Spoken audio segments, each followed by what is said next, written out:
Hello YouTube, it is Championdjk coming at you again with another Matchbox Monday episode, and this is episode number 74 and is our second to last episode before we wrap up the Matchbox Monday series and say goodbye to it. So these last two episodes are going to be a little bit longer than the previous episodes, at least most of them. And yeah, we're just going to take a look at some castings just like we normally would do. Just got a few more to share. So here we go. This one right here is number 12 in the Matchbox lineup. This is the Pontiac Firebird SE. And is one of my favorite Matchbox castings from this era. This is the Halley's Comet. This came out, I believe, in 1986. The casting was used from 1982 to 1990. It is in 1/62 scale. It's got suspension. It's got a metal body. It's got a metal base. And it's pretty nice looking, just standard black Firebird. I had this car when I was a little kid, so pretty cool to see one in mint condition nowadays. And it's just kind of a neat car. And I remember the whole, I mean, I was only, in 1985, I was only like 3.5 years old. 1986, would have been like 4. So I don't really remember much about this, but I do remember having this car. So pretty cool. That is a pretty sweet Firebird. I've got one more version of that Firebird. This is one I believe came out in 1986. I'm not sure how many years it was available in this livery, but it's a pretty nice one. It's got nice color combo there, white to yellow to orange to red. Just kind of looks good on this car, and I just think they did a really good job with the lines in this car. It's probably not a super hard car to replicate, but I think it's pretty cool, and I'm a Firebird fan, of course, so I dig it. And of course it's got suspension. This one's got a blue interior, white metal base. Take a look at that. Both of these were made in Macau.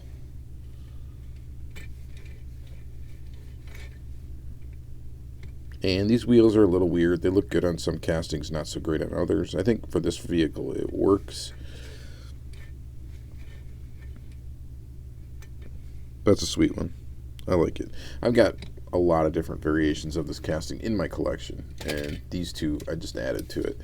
Alright, and then we got another Firebird. We got this guy right here. This is an older model. This is the Pontiac Firebird T-Roof. This particular casting was used from 1982 to 1986. The variation that you're looking at here, I believe, is 85 to 86 is when this one came out. It's in 1/67 scale, and it was number 35 in the lineup. This casting's a pretty cool one. It's got the quad headlights in the front, and it's got copyright date 1979 on the bottom. This one is made in Macau. So since it's copyrighted back to 79, that base was actually used in the one that had just the solid roof, no T-tops. So it's basically the same tooling except for that. I don't have another version of that to look at right here on hand, but it's a cool casting. The graphics on this look very accurate to the era, and it's got suspension. Of course, it's all metal construction, and it's a cool casting. If you're a Firebird collector, these are must-haves for you. It's not a super accurate tooling, but I think it looks pretty good. And it's pretty awesome. So definitely dig that one. So I think this one came out around 85 and 86 is when you could have got this one. And it's got this weird gray color that has a little bit of metal flake to it, and Matchbox, for whatever reason, used this color quite a bit around this time. So there's that. And then next we got one more Firebird casting. This is the Pontiac Firebird Racer. This particular version that you're looking at here could be found from 87 to 89. The casting is number 60 in the lineup. It is in 1/64 scale. The casting was used from 1985 all the way up to 96. Fast Eddie. It's pretty cool. So this one does feature a metal base, metal body. This is made in Macau. It's got the suspension. This one's got the dot wheels, which look okay on this car. I think they look pretty good on it. A pretty decent look for it. Nice looking little racer. So there's that one, and then I've got another variation of this. This is this one here. It's number 10 car in blue. This was actually an earlier version of it, I think in 86. So, same base, metal, blue base, made in Macau. And there's a look at some of the tampo action on there. It's a pretty cool casting, pretty cool Firebird casting. I've got a few variations of it in my collection. I think it looks pretty nice. Alright, so that's it for Firebirds. Next we're going to move on to Corvettes. We're going to start with, let's do this one here. 83 Corvette.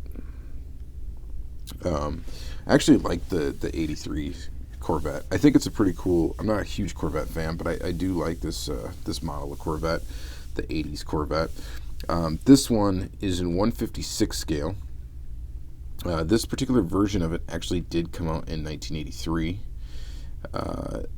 The casting itself was used from 83 to 87. It was number 14 in the lineup. And it's got that same gray or silverish color paint. This one's a little bit lighter in color, but it's very similar. It's got a little metal flake to it, little sparkle to it. Looks pretty good. This one is made in Macau. 1/56 scale, as it says down there. This one is kind of a cool casting. The interior actually makes up this red line that goes all the way around the car. So that is all part of the interior piece. And then the body is like two pieces. It's got like a top half and a bottom half. And then this little strip right here that you could call the base is plastic. So the majority of it is metal. The majority of the construction is metal. But they kind of did this weird, kind of clever construction process here with how they designed the tooling to give it kind of a neat look. So that's not like a tampo, that red line. That's actually a plastic piece. That's part of the interior. I think that's kind of cool. This one does have suspension as well. And it's a pretty neat ride. I like that casting. I like that quite a bit, actually. All right, moving on. We've got another Corvette. And here's this one right here. This one's also got some suspension. This particular casting, the Chevrolet Corvette, it was simply named that. I do like this generation of Corvette as well. This was number 62 in the lineup. This particular version that you're looking at was, I believe, released in 1980. The casting itself was used from 1979 all the way up to 1985. This particular one is made in England. It is a Lesney product. So it's one of the early ones. It's pretty cool. The color is nice, kind of ultra reddish in color, and I think it looks pretty good. So it's a decent looking one. This tooling to me doesn't look as cool as this tooling, but it's still pretty neat. So it's all metal, no paint on the metal base on this one, and a pretty decent looking ride. And then I've got another version of it, which is this right here. The Force Patrol Racing Team. I'm sure that's legit, like racing livery. I don't know for sure, but it probably is. Chevy Corvette. This one does have a painted metal base. This particular variation of it was released in 1985.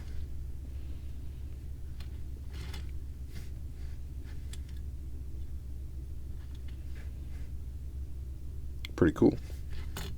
Definitely dig the red one a little bit more, but This one's doesn't look bad. Looks pretty good. All right, one more Corvette here, and that is this guy right here. This is the Corvette T-roof. So this is a casting, variation basically on this car. Legit, it's the same base. This should say copyright date, 1979. Even though this casting wasn't used as a T-roof until 1982. So this one that you're looking at, though, is from 1987 or 1989, somewhere in there, in this kind of yellow with a purple stripe and some blue lines. And I'll say it's really not an attractive color scheme for this car. So, of course, it's in 1/61 scale, just like the other casting. It was used from 1982 to 1998. This one is made in Macau. Yeah, to me it's kind of ugly. I mean, not because of the T-roof, just because of the color of the car. That yellow with the blue and the purple. And it's just kind of a gray interior. I don't know. Not a huge fan of that. All right. So there's that one. And then that was the last Corvette. The next ones we're going to look at here, we've got the 57 Tbird. Kind of a decent casting from Matchbox. This was number 42 in the lineup. This is in 1/63 scale. This one is white. It looks like it yellowed a little bit. I don't know if that's just... Oh, that might be just light shining through this orange-ish window, yellowish window. Decent casting. This one is made in Macau. This one, in particular one, they said already, was from the 84 to 86. And then I've got another variation to look at in just a second. But this one does have metal body, metal base. Pretty basic construction. It looks pretty decent in this like white and red with the bird on the hood of the car. And then we have one in just plain old black. Right here. Same color interior, same color windscreen. This one was in 1986. Gray base, metal base. This one's got taillight. Yep, the other one does not. This one does. That kind of makes me wonder, did they actually paint those in, or did someone actually paint? Nah, they look pretty much perfect, so I'm guessing that's done at the factory. This casting does have a little bit of suspension too, albeit not very many. Not very much, but yeah. It's an alright little T-Bird for you Ford guys. And then last but not least is this car right here. The Cadillac Alante. I think that's how you pronounce that. In pink. So this one was released in 1989 to 1992. So you could get this for 3 years. The casting itself was used from 87 to 95. It is in 1/60th scale. It was number 72 in the lineup. And it's pink. Pink Cadillac. When I think of pink Cadillac, I really don't think of this 80s Cadillac. But I actually kind of like it. I actually kind of like it quite a bit. It's got like lens detail up front, which is kind of cool. This is one of the cars from this collection I think I'm actually going to keep in my collection. I don't know, I just kind of dig it. Plastic base on this one. Although, interestingly enough, like, I think this does have, yeah. So this has that same kind of interior concept that you get with this car. In that you can see this, like, gray line. That's actually part of the interior, as well as the taillights are part of the interior. So this gray line that goes always all the way around the car is actually part of the interior piece. And then the metal is in two halves. As you can see, this is metal down here, which is holding in the wheels. And then it's got like this black plastic base that covers the entire bottom, holds it all together. Definitely interesting construction. This one does have suspension. It's got the dot wheels, which I actually like the dot wheels quite a bit. I've mentioned it a few times. And it's a cool casting. I don't know. I like this. I like some of these 80s cars that were just like straight up like right angles, like no curves to it whatsoever. I don't know. I dig them.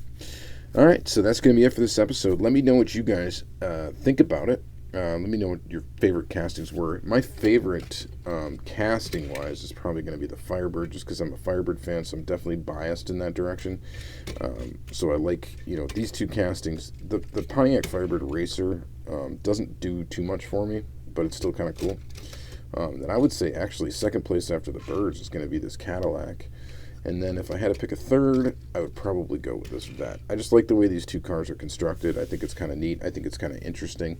And yeah, I dig it. So that's going to be it for this episode, guys. We have one more episode remaining for Matchbox Monday. So again, check out the playlist. They will forever be in the playlist for Matchbox Monday. And you could always go back and watch all the episodes should you choose to do that. So, and I should also say too, just because this is the end for the official Matchbox Monday, who knows? I might somewhere down the road, if I pick up some Matchbox, put together a Matchbox Monday random episode here and there. It might happen. It's just not going to be a weekly episode anymore, mainly because I'm running out of cars, and second because I'm doing a lot more videos these days, and I just need some relief on Monday. So. And there you go. All right. Thank you guys very, very much. Have a great day.